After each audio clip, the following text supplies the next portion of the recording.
오늘은 히브리서 11장 말씀 통해서 믿음으로 세상을 이긴다라는 제목으로 같이 은혜 나누겠습니다.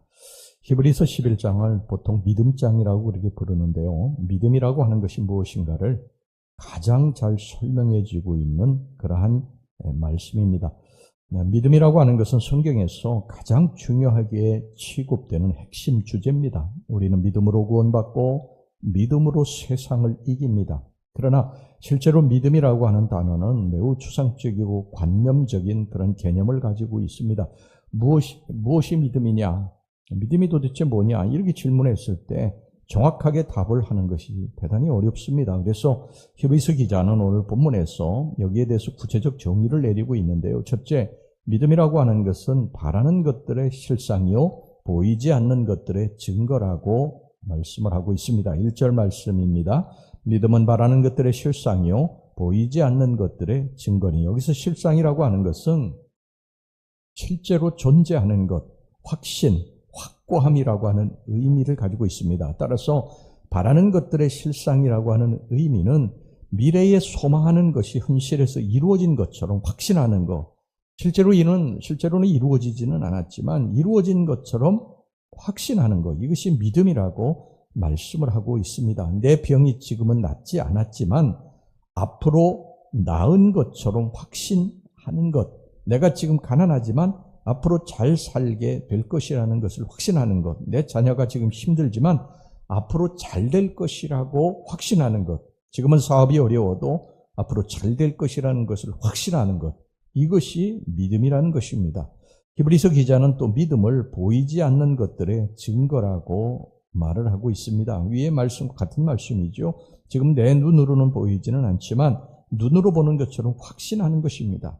이와 같이 믿음은 비록 이 세상에서 우리가 손에 잡고 있지는 않지만요, 잡은 것처럼 눈에 보이지는 않지만 보이는 것처럼 또 귀에 들리지는 않지만 들리는 것처럼 확신하는 것, 이것이 믿음이라고 하는 것입니다. 이 믿음이 세상을 이기게 한다는 것입니다. 그러면서 이 믿음을 가진 신앙의 인물들을 히브리서 11장에 쭉 소개하고 있습니다. 예를 하나 들어서 30절에 믿음으로 7일 동안 여리고를 도니 성이 무너졌으며, 이스라엘 백성들이 애굽에서 나와서 천신만고 끝에 가나안 땅에 도착해가 제일 첫 번째 만난 장애물이 뭐냐면 바로 여리고성입니다. 여리고성은 거의 1만 년 전서부터 있었던 고대 도시였고 그 성은 견고하고 군사들은 강했습니다. 광야에서 40년 동안 힘들게 살아남은 이스라엘 백성들이 상대하기에는 너무나 힘든 상대였습니다. 그들은 하나님을 의지했고 하나님 앞에 매달렸어요. 하나님이 해결해 주실 것을 믿었습니다. 그런데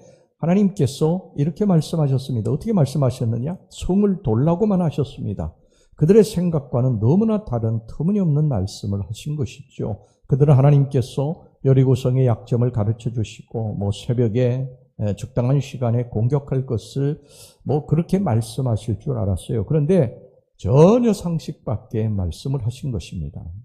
여러분, 이게 하나님이 하시는 일이에요. 하나님은 우리의 상식, 지식, 지혜, 경험 이거 다 뛰어넘으십니다. 우리 인간은 하나님께서 이렇게 일하실 것이다, 이렇게 나름대로 생각하고 판단하지만요, 하나님 절대 그렇게 일하지 않으세요. 우리의 상식 밖에서, 우리의 지혜, 지식 밖에서, 우리의 경험 밖에서 우리가 상상할 수도 없는 방법을 동원하셔서 일을 이루어 나가십니다. 그래서 우리 인간들이 그걸 알 수가 없습니다. 그래서 하나님을 그냥 믿어야만 되지요. 믿어야만 우리의 인생의 문제를 해결하지, 그냥 이렇게 안 됐다 그래가지고 우리가 낙심하고 그러면 안 됩니다. 하나님이 하시는 방법은 우리가 도저히 알 수가 없습니다. 바로 여기서 필요로 하는 게 믿음이에요. 하나님의 말씀을 믿고 순종하느냐, 순종하지 않느냐. 이스라엘 백성들은 이 터무니없는 성을 돌라고 하신 하나님의 말씀을 믿고 이 성을 돌았어요. 돌았기 때문에, 믿었기 때문에 이 성은 무너진 줄로 믿습니다. 우리는 일상생활에서 늘 이런 선택을 해야 돼요. 성경이 말씀합니다. 그런데 그 말씀 우리 생각해보면 어떻게 보면 터무니없어 보여요. 내 경험, 이성, 상식, 판단이 이게 맞지 않습니다. 그래도 우리는 하나님의 말씀을 믿어야 됩니다. 이스라엘 백성들처럼 하나님의 말씀을 믿고 순종해야 됩니다. 그러면 우리 앞에 놓여져 있는 여리고성이 무너지게 되는 줄로 믿습니다. 홍해가 갈라지고 골리앗이 무너지게 되는 것입니다.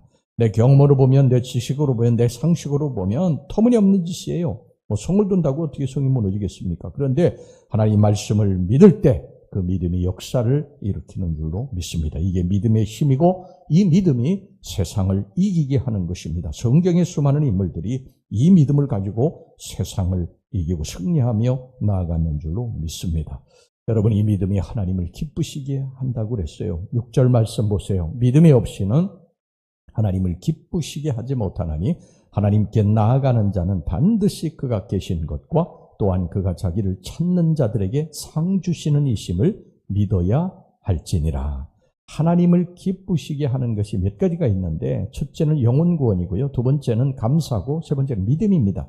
우리가 할 수 없는 일들을 하나님께 맡기고 믿음으로 나아갈 때 하나님이 이것을 기쁘게 여기시고 믿음을 통해 역사하신다는 것입니다. 예수님이 병을 치료하실 때 내가 이 일 할 줄을 믿느냐? 이렇게 물어보셨어요. 예, 그러하오이다. 이렇게 대답하면 내 믿음대로 될지어다. 이렇게 하셔서 그의 병도 치유하시고 문제도 해결해 주셨는 줄로 믿습니다. 여러분, 믿음을 가지고 세상을 이깁니다. 33절, 34절 말씀 보세요. 그들은 믿음으로 나라들을 이기기도 하며 의를 행하기도 하며 약속을 받기도 하며 사자들의 입을 막기도 하며 불의 세력을 멸하기도 하며 칼날을 피하기도 하며 연약한 가운데서 강하게 되기도 하며 전쟁에 용감하게 되어 이방 사람들의 진을 물리치기도 하며, 전부 세상을 이긴 것 믿음입니다. 우리가 하나님에 대한 믿음을 굳게 잡고 나아가게 될 때 우리 인생의 전쟁에서 반드시 승리하게 될 줄로 믿습니다. 기도하겠습니다. 하나님 아버지, 우리가 눈에 보이지는 않습니다. 손에 잡히지도 않고 귀에 들리지도 않습니다. 그러나 하나님 믿습니다. 이 믿음이 우리를 승리케 하심은 믿습니다. 아버지, 인생의 전쟁에서 이 믿음 가지고, 우리 예수님에 대한 믿음 가지고 나아가서 날마다 승리할 수 있도록 저희들을 인도해 주시옵소서. 예수님의 이름으로 기도하옵나이다. 아멘.